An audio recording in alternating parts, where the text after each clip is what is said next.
A quick bit of information. E-Golf electric vehicle 2019. I just came out of another shop that had one of these, and they were looking for an air conditioning leak themselves because they tried to do the AC.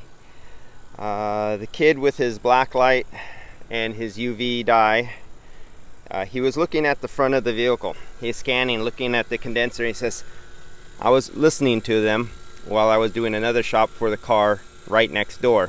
And as he's looking up here for a leak, what the guy didn't know was on the electric vehicle on these e-Golfs, the condenser is actually in the back, right here. This is the condenser.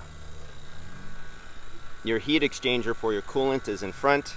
They put the AC condenser behind the heat exchanger.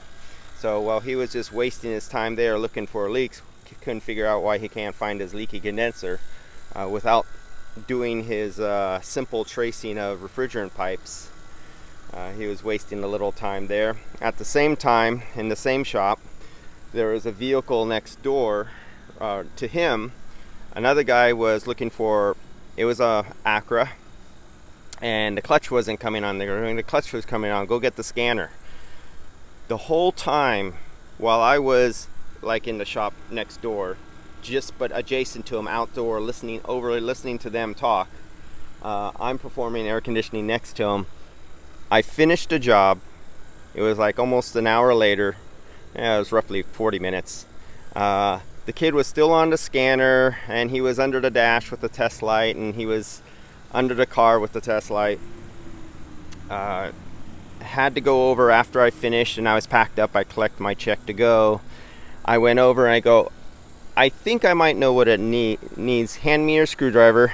And I lifted the relay box for the power. I tapped on the AC relay and the clutch came on, and I walked away. I go, thank you, that would be $150 for diagnosis, please. And that is how that went down. And on this one, I went over to the kid who was looking around with the black light, because they put in a condenser that was new, but it turned out that wasn't the problem. It was actually their fittings were leaking right here. He was looking all over the front, and it was, in body shops they don't change the O-rings, and the guy just slightly pinched his O-ring, and it was actually leaking from the bottom. You could see it with the black light going up. So when you get onto these cars, educate yourself a little bit. On some of them, the condensers are not in front of the car. The condenser is actually in the back behind what you would call a radiator. We're calling a heat exchanger for the coolant. So just remember that. That's about it for this quick one.